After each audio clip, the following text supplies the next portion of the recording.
Right, we're still talking about U and U substitution. A couple more examples. Start with this one.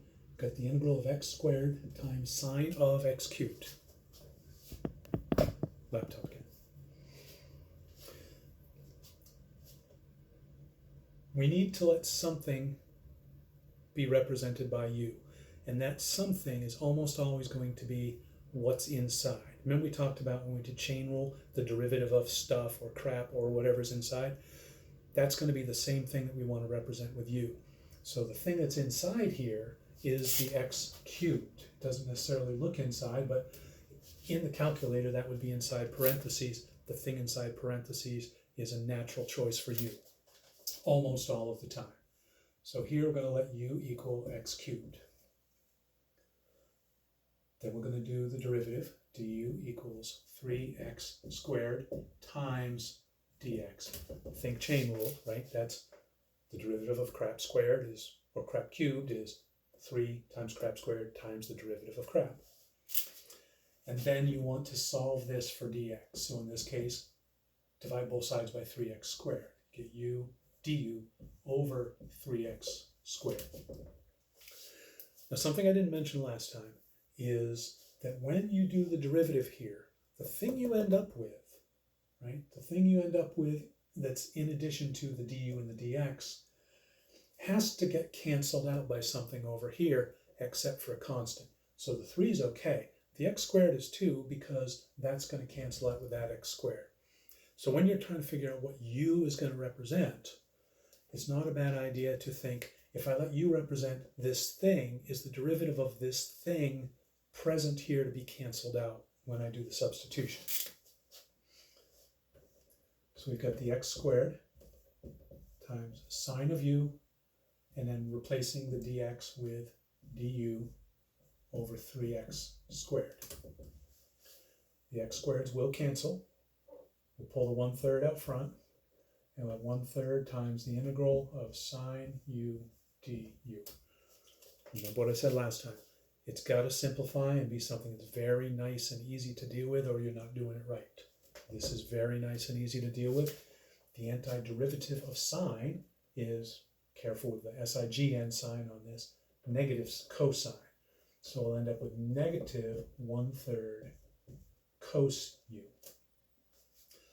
which we know what u represents, right? We have to, some people call this back subbing or resubbing. It's not really.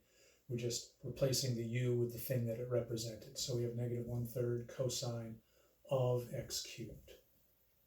And I think I forgot this in the last example, but pop the plus c on there just for good form. I really don't care about plus c. If you leave that off on the test, I'm not going to take a point off for it. Unlike my professor in college, who did take points off for my missing plus c's. Let's do one more of these.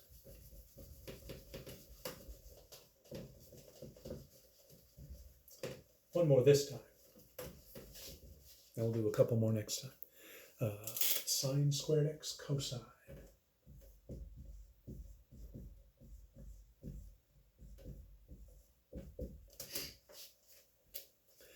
We've dealt with something similar to this in the past, and it was a little counterintuitive as to what when we did the chain rule, as to what was the inside function, what was the outside function.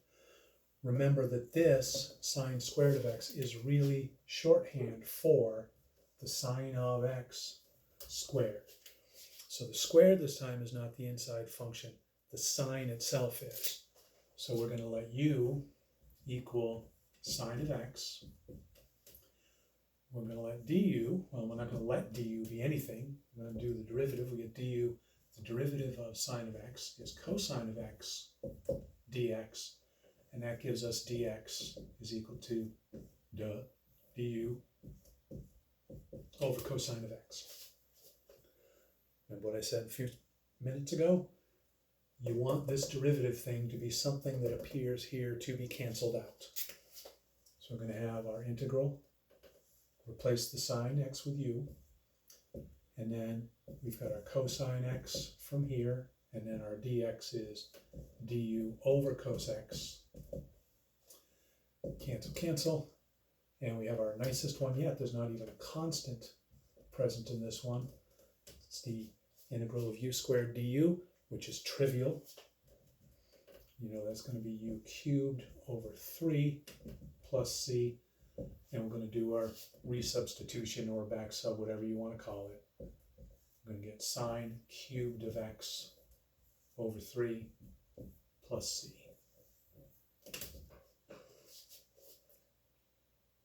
I would suggest you try a couple of these before you come back and watch the next video.